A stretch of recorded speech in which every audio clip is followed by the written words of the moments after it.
Good afternoon everyone, most welcome to Samyak IAS.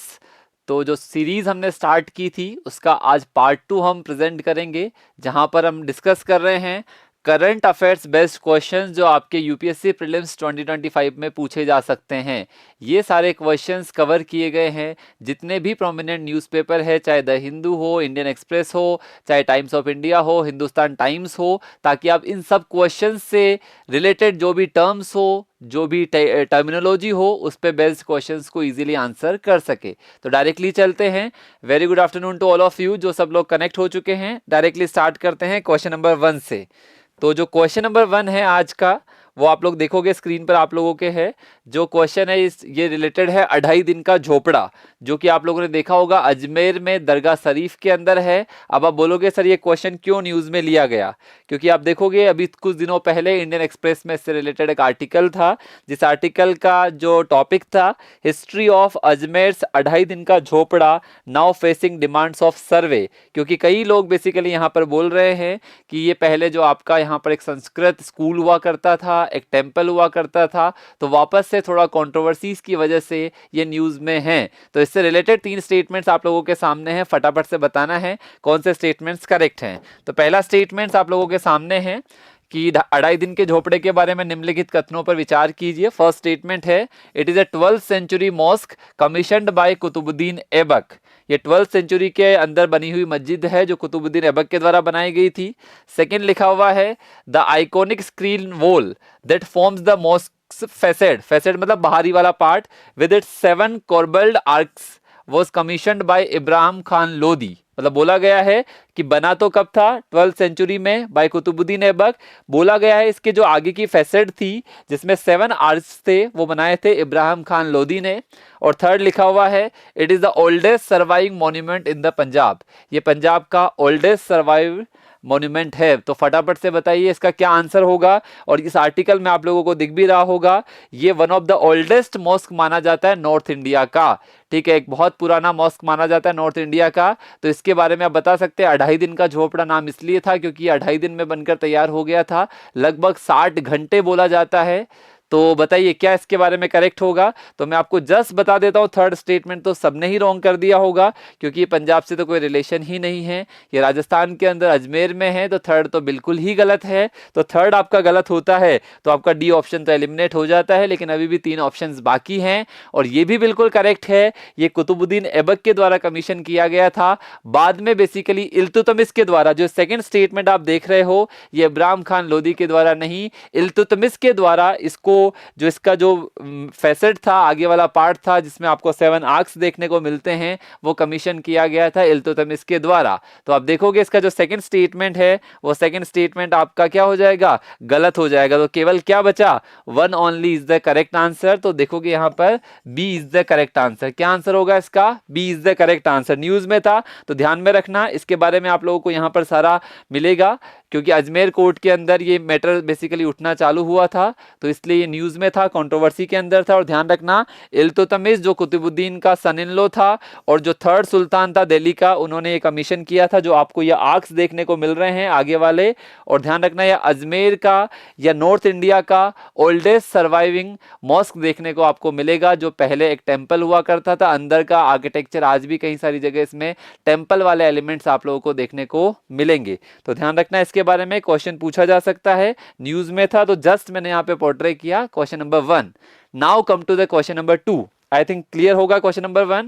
Question number 2 भी news में था, ये भी न्यूज में था क्योंकि बीजेडी जो पार्टी है वो प्रोटेस्ट कर रही है इस प्रोजेक्ट के खिलाफ। इसका नाम है द पोलावरम मल्टीपर्पज प्रोजेक्ट। तो बेसिक क्वेश्चन तो यही हो गया कि जो पोलावरम मल्टीपर्पज प्रोजेक्ट है ये न्यूज में है, ये कौन से स्टेट में है। और ध्यान रखना, ये आर्टिकल भी मैंने साथ में हेडिंग डाला है, प्रोटेस्ट का रीजन है क्योंकि ट्राइबल जो लैंड है वहां पे काफी सारी फ्लडिंग हो जाएगी, क्योंकि ये मल्टीपर्पज जो प्रोजेक्ट बन रहा है इसमें इरिगेशन वगैरह बहुत सारे एलिमेंट है। तो यहाँ पे ट्राइबल्स के कंसर्न को लेकर जो बीजेडी पार्टी है उन्होंने बेसिकली इस पे काफी सारे कंसर्न्स उठाए हैं। तो पहले तो बताओ ये कौन से स्टेट में है, पहला तो आपको आंसर करना है कौन से स्टेट में है। फटाफट से सब लोग आंसर करेंगे कौन से स्टेट के अंदर है, फिर अपन आगे बढ़ेंगे। तो ये बहुत सिंपल क्वेश्चन है, आप लोगों ने देखा होगा, ये है आपके आंध्र प्रदेश के अंदर। कहां पर है आपका? आंध्र प्रदेश के अंदर। तो आंसर बहुत सिंपल है, ध्यान रखना। इसके बारे में यहां पर पूरा बताया भी गया है, क्योंकि ये आप देखो पूरा का पूरा जो प्रोजेक्ट डेवलप हो रहा है, मल्टीपर्पज प्रोजेक्ट बनाया जा रहा है, अलग अलग पर्पज में यूज किया जाएगा। तो मैंने आपको बोला जो नवीन पटनायक लेड बीजू जनता दल या बीजेडी पार्टी है, उन्होंने कंसर्न उठाए थे पोलावरम मल्टीपर्पज प्रोजेक्ट के लिए, जो कि आंध्र प्रदेश के अंदर है। और मैंने आपको बोला था इससे बहुत उन्होंने कंसर्न उठाए हैं कि जो मलकानगिरी रीजन है उड़ीसा का, वहां पे ट्राइबल लैंड सबमर्ज हो जाएगी, पानी के अंदर डूब जाएगी बहुत सारी लैंड। इसको लेकर उन्होंने कंसर्न उठाए थे। Huge amount of tribal land क्या हो जाएगी? सिंक हो जाएगी। तो किसने कंसर्न उठाए हैं? बीजेडी ने। इसके बारे में आप देखोगे ये कौन सी रिवर पर है, ये भी ध्यान रखना, पूछा जा सकता है। पोलावरम प्रोजेक्ट कौन सी रिवर पे बनाया गया है? तो इसका आंसर हो जाएगा गोदावरी रिवर। तो ध्यान रखना ये एक इंटरस्टेट प्रोजेक्ट है, गोदावरी रिवर पर है। और यहां पर गोदावरी वाटर डिस्प्यूट्स भी एक बहुत इंपॉर्टेंट मुद्दा था जो देखने को मिलता था। तो मैंने आपको बोला यहाँ पे 3 स्टेट्स है जिन्होंने साइन किया था कि हम इस प्रोजेक्ट को कंप्लीट करेंगे, mainly in the Andhra. 3 state जो है उनमें नाम है आंध्र प्रदेश का, मध्य प्रदेश का और उड़ीसा, जिन्होंने एग्रीमेंट साइन किया था टू कंप्लीट दिस प्रोजेक्ट। तो ये एडिशनल इंफॉर्मेशन है, कौन से रिवर पर है, बाकी कौन कौन से जो स्टेट्स है वो भी इसके अंदर स्टेक होल्डर्स है, तो वो भी आप बता सकते हो। 2016 के अंदर सेंट्रल गवर्नमेंट ने डिसाइड किया था कि जो भी रिमेनिंग कॉस्ट इसकी बची हुई है वो सारी की सारी कौन देगी? सेंट्रल गवर्नमेंट देगी। तो ये सारी चीजें हैं जो इससे रिलेटेड न्यूज में रही है। इसका आंसर क्या हो जाएगा? Andhra Pradesh. D is the correct answer. पहली चीज, प्रोजेक्ट कहां पर है आपका? आंध्रा के अंदर, बट बहुत सारे और भी स्टेक्स इसके अंदर इन्वॉल्व है। रिवर का नाम भी ध्यान में रखना। Now come to the next question. यहां तक क्लियर होगा? तीसरा क्वेश्चन अभी आप लोग देखोगे ये इकोनॉमी से रिलेटेड है, और अभी थोड़े दिनों पहले ही आरबीआई की जो न्यूज थी उससे रिलेटेड एक क्वेश्चन है। न्यूज पहले आपको दिखा देता हूं। जो न्यूज थी आपकी वो रिलेटेड थी कि आरबीआई ने क्या किया था? सीआरआर को कम किया था by the 50 basis point. 50 basis point से 4.5% से घटाकर सीआरआर को कितना कर दिया था? 4%। तो क्वेश्चन, ये प्रैक्टिकल क्वेश्चन आप लोगों के सामने है कि सीआरआर, जिसको केस रिजर्व रेशियो बोला जाता है, उसके बारे में कुछ स्टेटमेंट्स है। पहला स्टेटमेंट तो ये है, इट इज, इसकी डेफिनेशन दी गई है, बताना सही है या गलत है। It is the percentage of banks total deposits. ये क्या है? बैंक के टोटल डिपॉजिट्स का परसेंटेज है। That it is required to maintain in liquid cash with the RBI as a reserve. मतलब किसी पर्टिकुलर कॉमर्शियल बैंक को कितना परसेंटेज हिस्सा कहां पर रखना पड़ेगा? आरबीआई के पास, लिक्विड फॉर्म में। ठीक है, इसको एसेट्स के फॉर्म में नहीं, लिक्विड फॉर्म में आपको रखना पड़ेगा, ऐसा बोला गया डेफिनेशन के अंदर। आप पढ़ेंगे फिर बताएंगे।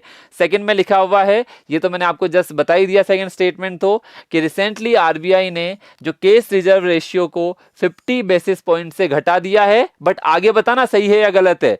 To boost liquidity in the financial system. Liquidity को बूस्ट करने के लिए, अब खुद दिमाग लगाना, आप सोचो 100 रुपए में से मुझे पहले 4.5 रुपए आरबीआई के पास रिजर्व रखने पड़ते थे। अब आरबीआई ने 4.5 से घटाकर मात्र 4 रुपए कर दिए। मतलब मेरे पास 50 पैसे अतिरिक्त बचे, जिसको मैं क्या कर पाऊंगा? आगे लेंड कर पाऊंगा। तो मार्केट में लिक्विडिटी बढ़ेगी या घटेगी? खुद कॉमन लॉजिक लगा सकते हो कि सीआरआर को घटाने से मार्केट में लिक्विडिटी बढ़ेगी, क्योंकि बैंकों के पास ज्यादा पैसा बचेगा लेंड करने के लिए। अदरवाइज बैंकों को पहले 4.5 रुपए आरबीआई के पास रखने पड़ते थे, अब कितने रखने पड़ेंगे? 4 रुपए। तो 50 पैसे का जो मार्जिन है वो एक्स्ट्रा लेंडिंग कर पाएंगे कॉमर्शियल बैंक। तो ध्यान रखना, ये स्टेटमेंट तो सबको समझ में आ गया होगा। सेकंड तो करेक्ट है कि अगर सीआरआर कम होगा तो आपका क्या होगा? लिक्विडिटी बढ़ेगी। ये बहुत कॉमन सेंस का क्वेश्चन है। अब बताओ इसका आंसर क्या होगा? 1 और 2 के अंदर 2 तो मैंने बता दिया, अब आपको बताना है क्या 1 सही है क्या। और इससे रिलेटेड न्यूज मैंने आपको बताया, ये रिसेंटली ही न्यूज थी जहां पे सीआरआर को कट किया गया था बाय द आरबीआई। तो ध्यान में रखना, बिल्कुल सही लिखा है पहला स्टेटमेंट भी, कि ये वो परसेंटेज ऑफ बैंक का टोटल डिपॉजिट है जो बैंकों को आरबीआई के पास रखना होता है लिक्विड फॉर्म के अंदर। तो यहां पर आप देखोगे दोनों स्टेटमेंट बिल्कुल करेक्ट है। आपका आंसर हो जाएगा सी फॉर कैलकाटा। ठीक है, आंसर क्या हो जाएगा? ये भी मैंने आपको बताया, ये भी न्यूज थी बेसिकली इंडियन एक्सप्रेस के अंदर, ये भी आर्टिकल था जब आरबीआई ने इसको स्लेस किया था 4.5 से घटाकर 4%। आई थिंक ये क्लियर रहेगा। मैंने आपको बोला जितनी ज्यादा सीआरआर होगी, ध्यान रखना यूपीएससी में क्वेश्चन आते हैं सीआरआर बढ़ने से क्या क्या इंपैक्ट होंगे, तो जितना ज्यादा सीआरआर होगा उतनी लिक्विडिटी कम हो जाएगी, और सीआरआर को जितना कम करोगे उतनी लिक्विडिटी सिस्टम में बढ़ जाएगी। तो यहां पे लिखा है अगर सीआरआर हायर है तो लिक्विडिटी कम हो जाएगी। ठीक है, और बेसिकली अगर सीआरआर लोअर है तो लिक्विडिटी आपकी बढ़ जाएगी। और ध्यान रखना, सीआरआर ज्यादा होगी तो बेसिकली लेंडिंग कम हो जाएगी ना, बैंकों के पास पैसा ही नहीं बचा। अब मान लो मैं 4.5 से बढ़ा के 5% कर देता तो बैंकों के पास पैसा और कम हो जाता। तो सिंपल सी चीज है, इससे लेंडिंग बढ़ेगी या घटेगी? तो ये इससे लेंडिंग घटेगी। कब? जब सीआरआर ज्यादा होगा। और लेंडिंग कब बढ़ेगी? जब सीआरआर कम होगा। अब खुद दिमाग लगाओ, इन्फ्लेशन कंट्रोल करने के लिए कई बार मार्केट में बहुत ज्यादा पैसा हो जाएगा तो मैं क्या कर दूंगा? सीआरआर बढ़ा दूंगा। तो ये क्या कई बार इन्फ्लेशन कंट्रोल करने के लिए टूल के रूप में यूज किया जाता है। तो इसको अलग अलग पॉइंट से रिलेट कर सकते हो। इन्फ्लेशन के साथ क्या होगा, लेंडिंग के साथ क्या होगा, और बैंकिंग सिस्टम में लिक्विडिटी बढ़ेगी या घटेगी। आई थिंक सबको क्लियर होगा। आई थिंक क्लियर है यहां तक सबको। तो इसका आंसर हो जाएगा both are the correct, C is the correct answer. ठीक है, सी यहां पर करेक्ट आंसर होगा, जिसको आप आंसर यहां पर कर सकते हो। बाकी यहां पर जो दिया हुआ है ये मॉनेटरी पॉलिसी का आपका कंपोजिशन दिया हुआ है, जिसमें बेसिकली आपके टोटल 6 मेंबर्स होते हैं। एक गवर्नर, 2 डिप्टी गवर्नर्स और 3 ऑफिसर्स होते हैं, जिनको नॉमिनेट किया जाता है बाय द सेंट्रल बोर्ड, जो आरबीआई के सेंट्रल बोर्ड के द्वारा होता है। और आपको पता है मॉनेटरी पॉलिसी ने जो टारगेट आप देखते हो ना, जो गवर्नमेंट के साथ मिलकर सेंट्रल गवर्नमेंट जो सेट करती है 4 ± 2% वाला, जो इन्फ्लेशन वाला, तो वो टारगेट्स वगैरह को लेकर यहाँ पर बात कर सकते हैं। बट आई थिंक ये क्वेश्चन क्लियर होगा। ये क्वेश्चन प्रैक्टिकल क्वेश्चन है, इकोनॉमिक्स में पूछा जा सकता है कि सीआरआर के साथ क्या क्या चीजें होगी। और इसी से रिलेटेड 2 क्वेश्चन मैं आप लोगों को दिखा रहा हूं जो यूपीएससी ने प्रीवियस ईयर में पूछे हैं। तो आप बताना यहाँ पर कि क्या क्या इंपैक्ट होगा। क्वेश्चन नंबर 81 का सब लोग आंसर कर सकते हैं। ये यूपीएससी ने 2010 में पूछा था कि when the Reserve bank of India announce an increase of the case reserve, what does it mean? जब Reserve bank of India CRR को बढ़ा देता है तो उसका मतलब क्या होगा? यूपीएससी ने 4 स्टेटमेंट दिए थे।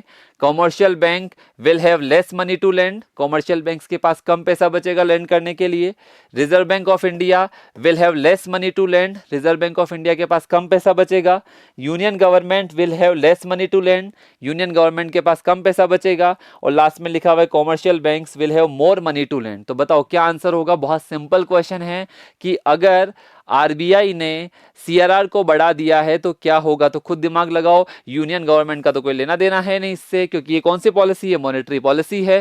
ठीक है, यूनियन गवर्नमेंट किससे रिलेट होती है? फिस्कल पॉलिसी से। अब दूसरी चीज बताओ, आरबीआई तो डायरेक्टली लेंडिंग करता नहीं है। आरबीआई तो पहले पैसा किसको देगा? कॉमर्शियल बैंक को, फिर कॉमर्शियल बैंक आगे जाके लेंडिंग करते हैं, तो आरबीआई का भी कोई लेना देना है नहीं। अब सिंपल सी चीज बताओ कि जब सीआरआर बढ़ गया तो कॉमर्शियल बैंक्स के पास पैसा ज्यादा होगा या कम होगा? उनके पास पैसा कम बचेगा, क्योंकि मैक्सिमम पैसा तो उन्होंने कहां पर दे दिया? आरबीआई को दे दिया। तो ध्यान रखना आंसर क्या हो जाएगा कि commercial bank will have less money to lend, उनके पास कम पैसे होंगे लेंड करने को, उधार देने को लेकर। तो ये सिमिलर क्वेश्चन यूपीएससी ने 2010 में पूछा था। इसी तरह का एक और क्वेश्चन यूपीएससी ने 2019 में पूछा था। ये क्वेश्चन था मनी मल्टीप्लायर से लेकर कि the money multiplier in an economy increases with which one of the following. Money multiplier से इकोनॉमी के अंदर क्या क्या बढ़ेगी? तो ये क्वेश्चन मैं यहां पर एक्सप्लेन नहीं करूंगा, ये आपको कमेंट के अंदर आप पढ़ना इसके चारों ऑप्शंस, और जब वीडियो खत्म हो जाए तो कमेंट करके बताना कि मनी मल्टीप्लायर वाले इस क्वेश्चन का क्या आंसर होगा। कि मनी मल्टीप्लायर से क्या होगा? केस रिजर्व रेशियो बढ़ेगा, या बैंकिंग हैबिट बढ़ेगी लोगों की, या बेसिकली आपका एसएलआर बढ़ेगा, या लोगों increase in the population of the country बढ़ जाएगी? ये आपको कमेंट में बताना है वीडियो खत्म होने के बाद में। ठीक है, तो इस क्वेश्चन में आप पढ़िएगा, कल मैं आते हैं आपको एक्सप्लेन कर दूंगा इस क्वेश्चन का क्या मीनिंग था। एक ऑलरेडी मैंने एक्सप्लेन कर दिया जो 2010 में पूछा है, तो इससे रिलेटेड सिमिलर क्वेश्चंस भी पूछे जा रहे हैं। चलिए, आई थिंक क्लियर है यहां तक। यहां तक कोई डाउट? चलिए आगे बढ़े। Now come to the next question. ठीक है, अनुभव ने आंसर किया इसका बी। ठीक है, ऋषि, तो जो भी आंसर हो आप बताना, उनको अपन बाद में डिस्कस करेंगे। Now come to the next question.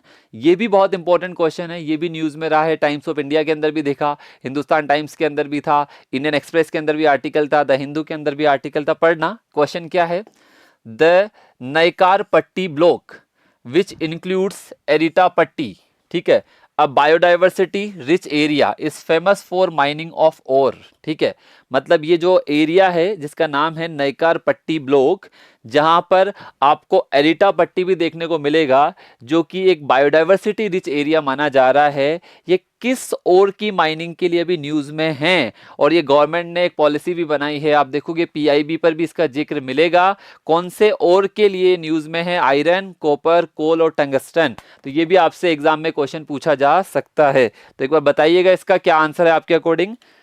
बताओ क्या आंसर होगा इसका, इस क्वेश्चन का। ठीक है, ये भी बहुत इंपॉर्टेंट क्वेश्चन है जो आप लोगों से पूछा जा सकता है। सबको वॉइस क्लियर है? चलिए, तो मैं बता देता हूं, ये मैं आपको दिखाता हूं आर्टिकल कि क्यों न्यूज में पूछा गया है। तो आप देखो यहाँ पर ये जो पीआईबी की कटिंग भी यहाँ पर लगाई है, मिनिस्ट्री ऑफ माइंस ने जो बोला, mines ministry decides to annul the auction of Nayakarpatti tungsten mineral block. तो ये टंगस्टन की वजह से काफी ज्यादा न्यूज में था, तो इसीलिए मैंने आपको बोला यहाँ पर ये जो सेंटर का डिसीजन था बीच में to give tungsten mining privileges in Tamil Nadu. ये कौन से डिस्ट्रिक्ट में कहां पे पड़ता है, पहले तो ये साइट ये तमिलनाडु के अंदर मदुरई डिस्ट्रिक्ट के अंदर, जहां पर बेसिकली बहुत सारे प्रोटेस्ट भी हो रहे थे। यहाँ पे जहां पर भी आप लोग देखोगे माइनिंग वाले इश्यू आते हैं, बहुत सारे प्रोटेस्ट देखने को मिलेंगे। बट आपको ये पता होना चाहिए ये जो नयकारपट्टी ब्लॉक है जो लगभग 2015 हेक्टेयर के अंदर फैला हुआ है, यहाँ पर जो सबसे इंपॉर्टेंट जो मिनरल देखने को मिला है वो टंगस्टन है, जिसका आप एरोस्पेस में भी यूज कर सकते हो, जिसका आप डिफेंस में भी यूज कर सकते हो, और बहुत सारी एनर्जी एप्लीकेशंस में भी यूज कर सकते हो। यहाँ पर एक और चीज इंपॉर्टेंट है जो मैंने आपको बोली, मदुरई एरिटा पट्टी, ये बेसिकली तमिलनाडु की पहली बायोडायवर्सिटी हेरिटेज साइट के रूप में जानी जा रही है। अब इस पे एक और क्वेश्चन आप लोगों को सर्च करना है, इंडिया के अंदर बायोडायवर्सिटी हेरिटेज साइट्स कौन कौन सी है, और बायोडायवर्सिटी हेरिटेज साइट्स को क्या क्या क्राइटेरिया है जिससे उनको इनके अंदर इंक्लूड किया जाता है। ये भी बेसिकली आपको कमेंट में लिखना है, इंडिया के अंदर बायोडायवर्सिटी हेरिटेज साइट्स और क्या क्या क्राइटेरिया जनरली अपन देखते हैं। तो देखो आपको यहाँ पर दो चीजें सीखने को मिली है। पहली चीज तो सीखने को मिली है ये नयकारपट्टी ब्लॉक किस मिनरल के लिए फेमस है, कहां की माइनिंग के लिए फेमस हो रहा है, तो इसका आंसर तो हो गया टंगस्टन। दूसरी चीज सीखने को मिली है जो एरिटा पट्टी है ये तमिलनाडु की पहली बायोडायवर्सिटी हेरिटेज साइट डिक्लेयर की गई थी। तो ध्यान रखना, इन दोनों को याद रखना। और ये पीआईबी में बहुत सारे न्यूज़पेपर में कवर था, मैच द फॉलोइंग में भी पूछा जा सकता है आपसे, कि अब ये भी पूछा जा सकता है कि रिसेंटली ये न्यूज में रहे, ये कौन से स्टेट में है, किससे रिलेटेड है, तो ये क्वेश्चन बनने के चांसेस है। आई होप क्लियर होगा, तो यहां तक ध्यान में रखना। Now come to the next questions, जो क्वेश्चन है आपकी एयर क्वालिटी से। और अभी आप लोग देख रहे हो सर्दियों के समय वर्स्ट एयर क्वालिटी आप एक्सपीरियंस करते हो इंडिया के अंदर, और स्पेशली जो आपकी सिटीज है नॉर्थ इंडिया के अंदर, वहां पर दिल्ली वगैरह के अंदर तो अपन देखते हैं एयर क्वालिटी इंडेक्स वगैरह वर्स्ट लेवल पे चला जाता है। तो उससे रिलेटेड क्वेश्चन है, प्रीवियस ईयर क्वेश्चन भी साथ में है। तो क्वेश्चन पढ़िए, कंसिडर द फॉलोइंग स्टेटमेंट्स। पहला क्वेश्चन है, more than half of the Indian population, आधी से ज्यादा जो इंडियन पॉपुलेशन है, लिव्स इन द एरिया, उन एरियाज में रहती है, where the air quality does not meet the country's national ambient air quality standards. ये जो हमारी इंडेक्स है जिसका नाम है national ambient air quality standard. तो पहला स्टेटमेंट बोलता है कि भारत की आधी से ज्यादा आबादी उन एरिया में रहती है जहां की एयर क्वालिटी किसके साथ मैच नहीं करती, वो मैच नहीं करती जो नेशनल एम्बियंट एयर क्वालिटी के स्टैंडर्ड्स है, मतलब वहां की जो एयर क्वालिटी है वो पुअर कैटेगरी के अंदर चली जाती है। आधे से ज्यादा इंडिया किस कैटेगरी में आ रहा है, जो इसके स्टैंडर्ड के अकॉर्डिंग एयर क्वालिटी नहीं मिलती है आधे से ज्यादा इंडिया के अंदर। और सेकंड लिखा हुआ है एयर पॉल्यूशन स्पेशली पीएम 2.5, आपने नाम सुना होगा पीएम 2.5, पीएम 5, पीएम 10, पीएम का मतलब पर्टिकुलेट मैटर्स, ठीक है। तो air pollution specially PM 2.5 affects the respiratory system and also increase the risk of causing spikes in blood pressure. ये इससे ब्लड प्रेशर वगैरह के भी इश्यूज देखने को मिलते हैं। तो बताइए क्या सही आंसर है इस क्वेश्चन का जो रिलेटेड है, क्योंकि आप इसके नीचे मैंने आर्टिकल भी डाला है। तो आप देखो, zero safe zones, no Indian city, even WHO ने तो बोला था कि भारत की एक भी सिटी ऐसी नहीं है, no Indian city meets WHO air quality standard says Lancet study. जो लांसेट की स्टडी हुई थी जिसमें बोला था कि भारत के अंदर एक भी शहर ऐसा नहीं है जो डब्ल्यूएचओ के एयर क्वालिटी स्टैंडर्ड्स के अकॉर्डिंग हो। और यहाँ पर क्वेश्चन पूछा है कि आधी से ज्यादा आबादी भारत के उन जगहों पर रह रही है जो उनका जो एयर क्वालिटी स्टैंडर्ड है वो इस इंडेक्स के साथ मैच नहीं होता। तो यस, ये बिल्कुल करेक्ट स्टेटमेंट है यहाँ पर। और जो सेकंड स्टेटमेंट है वो भी करेक्ट है, क्योंकि ये पीएम 2.5 वगैरह क्या होते हैं, इनसे अस्थमा के इश्यूज भी बढ़ते हैं और ये ब्लड के अंदर सर्कुलेट हो जाते हैं। तो इनसे क्या हो जाता है, कई बार इनसे आपके ब्लड प्रेशर वगैरह इश्यूज भी देखने को मिलते हैं। तो इसका आंसर क्या हो जाएगा, 1 और 2 बोथ आर करेक्ट है, सी इज द करेक्ट आंसर है इस क्वेश्चन का। अच्छा क्वेश्चन है, यूपीएससी पूछ सकती है। जो मैंने आपको बोला, ये जो स्टडी आई थी लांसेट प्लैनेट हेल्थ की, यहाँ पे बोला है no one in India lives in location where annual average pollution levels are below the levels recommended by the WHO। तो ध्यान रखना दोनों स्टेटमेंट्स आपके सही है। इसी से रिलेटेड एक सिमिलर क्वेश्चन यूपीएससी ने 2022 में पूछा था, जो इसी से रिलेटेड है। मैंने आप देखो सब क्वेश्चन को लिंक भी किया था कि आपको ध्यान रहे कि इससे रिलेटेड क्वेश्चन पूछे गए। यस, पायल शर्मा ने आंसर दिया है, सी इज द करेक्ट आंसर है इसका। और जो नेक्स्ट क्वेश्चन है ये भी इंपॉर्टेंट है। ये क्वेश्चन है, in the context of WHO air quality guidelines consider the following statements. WHO की एयर क्वालिटी गाइडलाइंस के अकॉर्डिंग कुछ स्टेटमेंट्स यहाँ पर दिए गए हैं। जैसे पहला तो लिखा था, ये यूपीएससी 2022 का क्वेश्चन है, द 24 आवर मीन ऑफ, मतलब 24 घंटे का जो एवरेज है PM 2.5 का, वो 15 यूजी पर मीटर क्यूब से ज़्यादा नहीं होना चाहिए। और सिमिलरली लिखा हुआ है, जो एनुअल मीन है, साल का जो एवरेज है, वो 5 से ज़्यादा नहीं होना चाहिए। ये एवरेज लिखा है, 24 घंटे का किससे ज़्यादा नहीं होना चाहिए और पूरे साल का एवरेज किससे ज़्यादा नहीं होना चाहिए। सेकेंड जो लिखा हुआ है, in a year the highest levels of ozone pollution occur during the periods of inclement weather।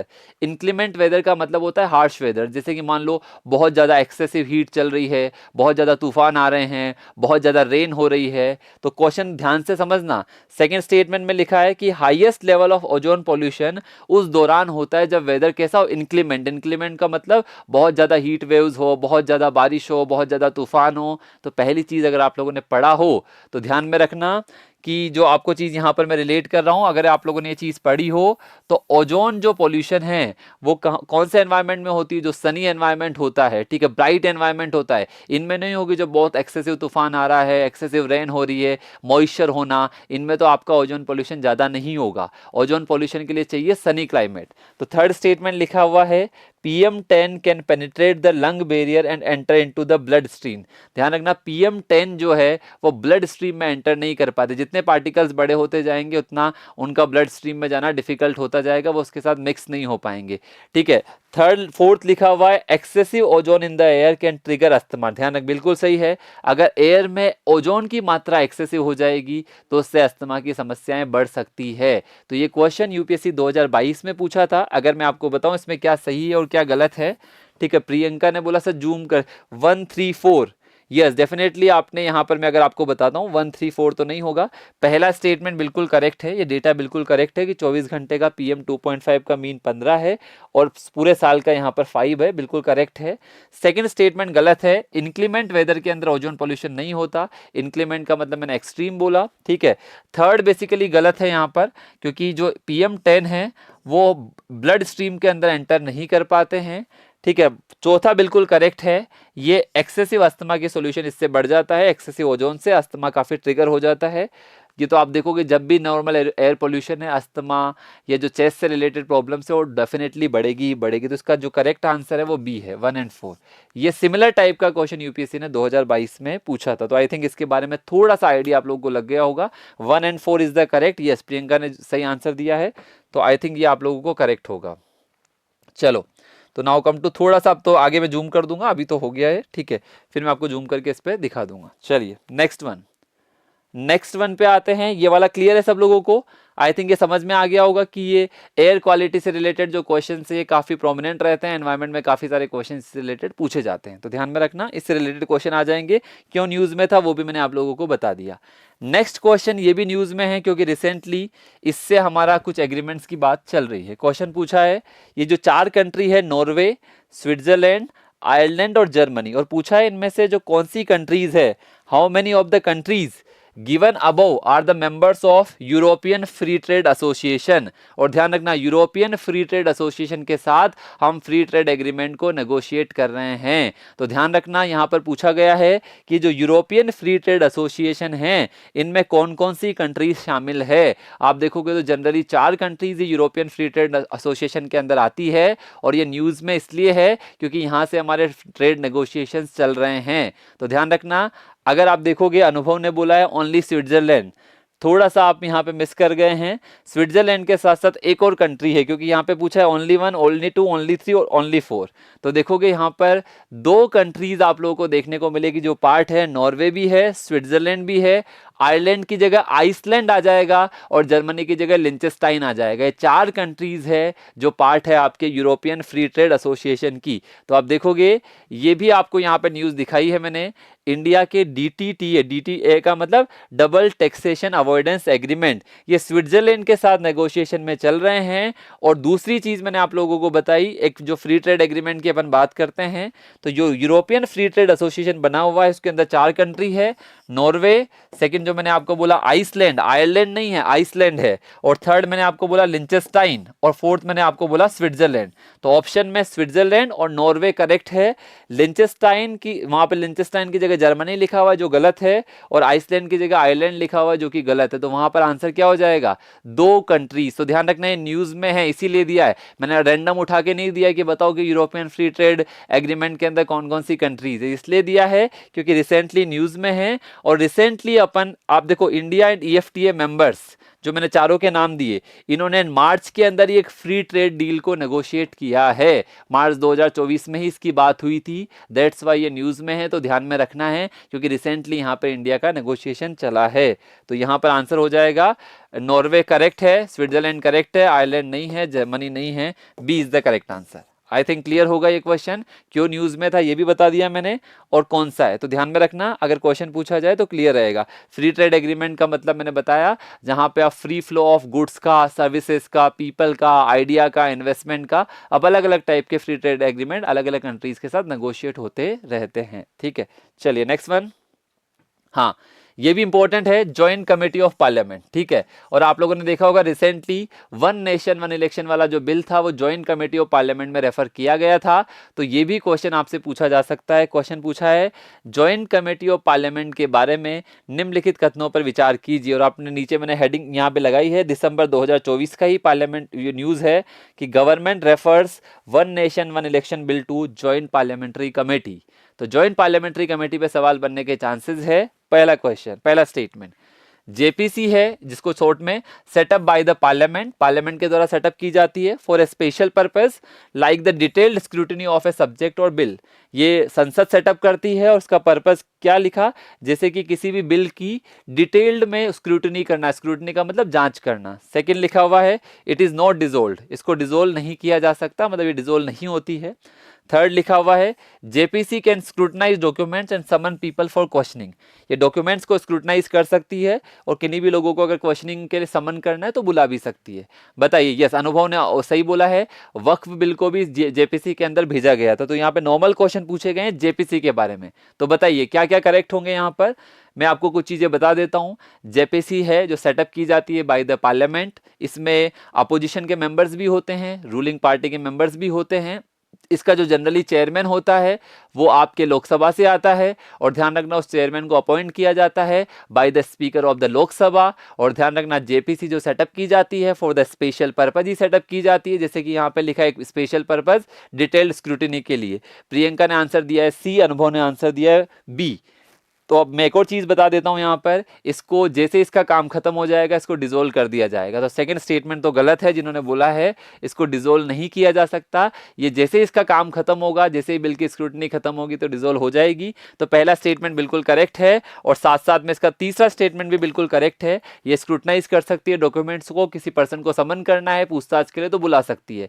तो आंसर विल बी द सी नहीं होगा, इसका आंसर होगा बी, ओनली 2। सेकंड स्टेटमेंट गलत है भाई, इसका सेकंड क्यों गलत है, जैसे ही काम खत्म हो जाएगा तो इसको क्या कर दिया जाएगा, डिसोल्व कर दिया जाएगा। तो इंपॉर्टेंट है, जेपीसी पे सवाल आने के चांसेस है। मेंबर्स दोनों हाउसेस से होते हैं, ruling party opposition party. Generally जो चेयरमैन होता है वो लोकसभा से आएगा, जिसको कौन अपॉइंट करता है, by the speaker of the Lok Sabha. Members की संख्या फिक्स नहीं है इसके अंदर, मेंबर्स भी डिसाइड किए जाते हैं बाय द पार्लियामेंट। में नहीं बोल सकता इसके अंदर कि टोटल कितने मेंबर होंगे, ये डिसाइड करती है पार्लियामेंट। तो ये सारी चीजें इसमें ध्यान रखना, क्वेश्चन बन सकते हैं। Answer will be the B.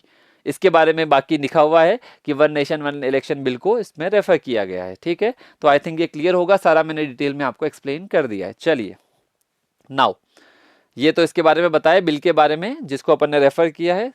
Now come to the next question. ठीक है, ये भी इंपॉर्टेंट है, सनन हाइडल प्रोजेक्ट। ठीक है, ये हाइडल प्रोजेक्ट अभी न्यूज में रहा है, वापस से सुप्रीम कोर्ट वगैरह के अंदर ये न्यूज में आया है। तो आपको बताना है, 3 स्टेट्स दिए हैं, पंजाब, हिमाचल, राजस्थान और यूपी। तो आपको बताना है कि कौन, बिकरिंग का मतलब कौन से स्टेट में इसको लेकर डिस्प्यूट चल रहा है या विवाद चल रहा है, ठीक है। तो यहाँ पे क्वेश्चन आया है, which of the states are bickering over the Shanan hydel project, किन किन स्टेट्स में डिस्प्यूट चल रहा है इस हाइडल प्रोजेक्ट को लेकर। तो ये क्वेश्चन भी न्यूज में है, आप चाहो तो इसका आंसर बता सकते हो कि किन किन स्टेट्स को लेकर न्यूज में है। रिसेंटली अगर मैं आपको बोलूं हिमाचल को लेकर आप लोगों को न्यूज में देखने को मिलेगा। तो यहाँ पर जो नहीं भी याद है तो आप याद रखना भाई, अगर आपको इसके बारे में नहीं पता है तो मैं आपको बता देता हूँ। इसमें पंजाब और बेसिकली हिमाचल प्रदेश, तो आप देखोगे वाई पंजाब, हरियाणा और हिमाचल प्रदेश, ये न्यूज भी मैंने यहाँ पर डाल दी है। ये जो आर्टिकल ही मैंने डायरेक्टली डाल दिया है कि क्यों पंजाब, हरियाणा और हिमाचल ये बेसिकली लड़ रहे हैं इस हाइडल पावर प्रोजेक्ट को लेकर। तो आप देखोगे ऑप्शन में आपका हरियाणा तो है नहीं, तो ऑप्शन तो आपका हो चुका है कि पंजाब भी करेक्ट है, हरियाणा भी करेक्ट है, राजस्थान और यूपी का लेना देना है नहीं। तो आंसर तो आपका ऑलरेडी 1 और 2 ओनली हो चुका है। लेकिन इसके बारे में थोड़ी सी इंफॉर्मेशन, क्यों, क्योंकि जो सनन हाइडल प्रोजेक्ट है जो कि लोकेटेड है मंडी, जो कि हिमाचल प्रदेश में है, ये पहले पंजाब को लीज पे दिया गया था 1925 में 99 ईयर्स के लिए। बाद में बेसिकली जो लीज एग्रीमेंट था वो साइन हुआ था जो मंडी के रूलर थे राजा जोगेंद्र बहादुर और बेसिकली एक ब्रिटिश रिप्रेजेंटेटिव के बीच में। तो तब से ही बेसिकली ये रहा है, अभी डिस्प्यूट में आया है।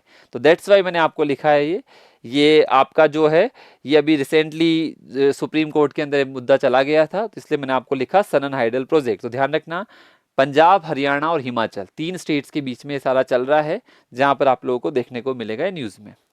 चलिए, तो इसमें इतना सा ही ध्यान रखना है, आंसर हो जाएगा आपका 1 और 2 only is the correct answer. बस न्यूज में है तो जो भी न्यूज में है, ताकि आपका एक भी क्वेश्चन गलत नहीं हो, जो न्यूज में है साल भर की न्यूज आपके माइंड में होनी चाहिए। चलिए, come to the next point. Next point में आते हैं। हाँ, जैसे कि थोड़े समय पहले यूपीएससी ने एक क्वेश्चन पूछा था धोर्डो विलेज को लेकर, ठीक है। अगर आप लोगों को याद हो, ये धोर्डो विलेज था कच्छ के अंदर, और यूपीएससी ने पूछा था क्योंकि इसको एक जो आपका टूरिज्म का बेस्ट टूरिज्म का अवार्ड दिया गया था बाय द यूएन के द्वारा। तो यूपीएससी ने पूछा था धोर्डो के बारे में।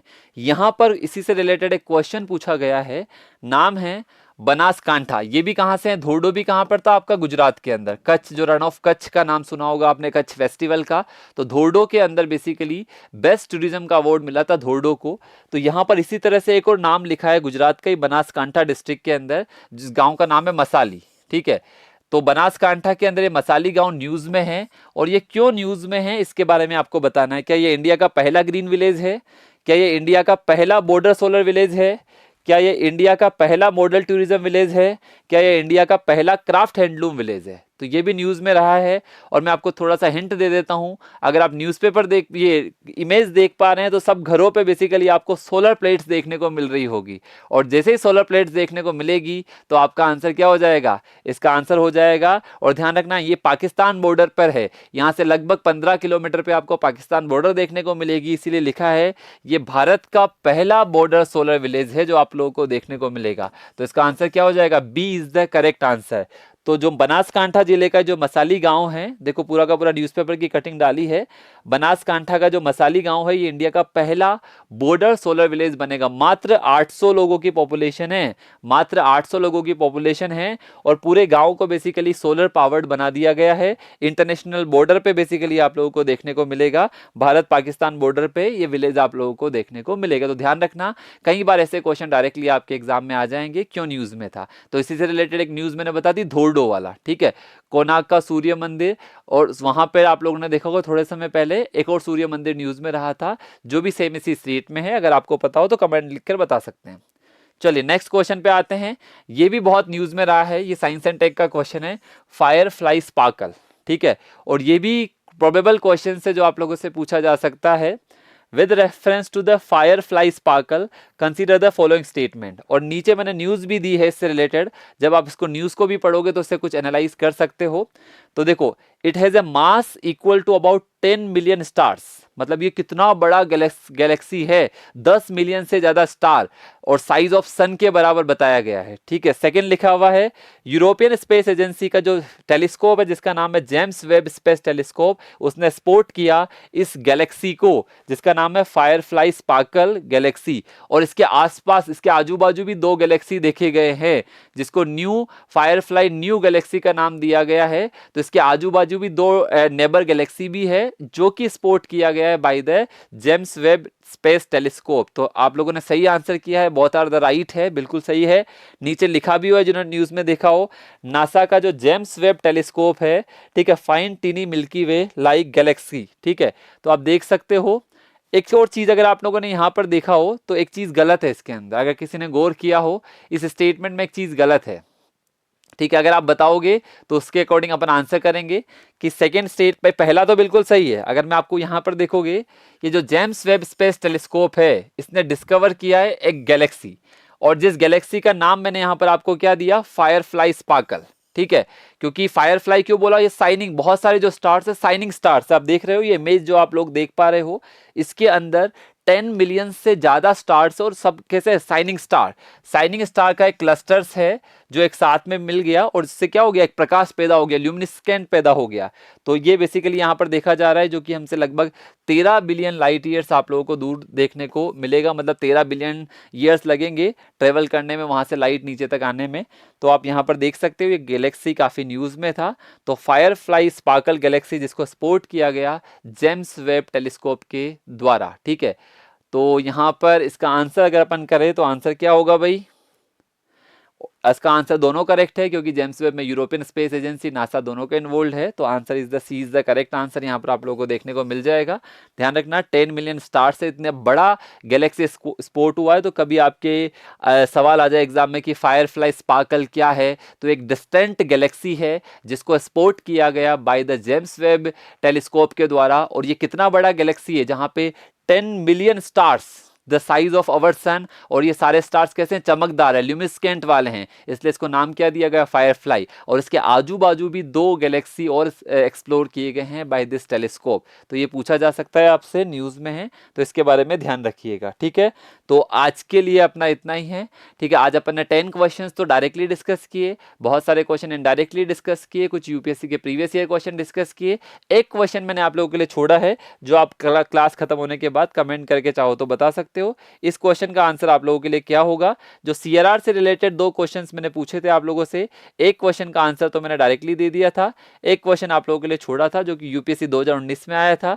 पहले तो आप लोगों को बताना है मनी मल्टीप्लायर क्या होता है, और मनी मल्टीप्लायर जो है उससे बेसिकली क्या इफेक्ट पड़ेगा, मनी मल्टीप्लायर के इंक्रीज होने से क्या क्या इफेक्ट पड़ेगा, तो आपको बताना है। ये भी आपके सीआरआर से रिलेटेड है। बाकी अपन वापस से कल डिस्कस करेंगे, 4 से 5 बजे अपना फिक्स टाइम रहेगा।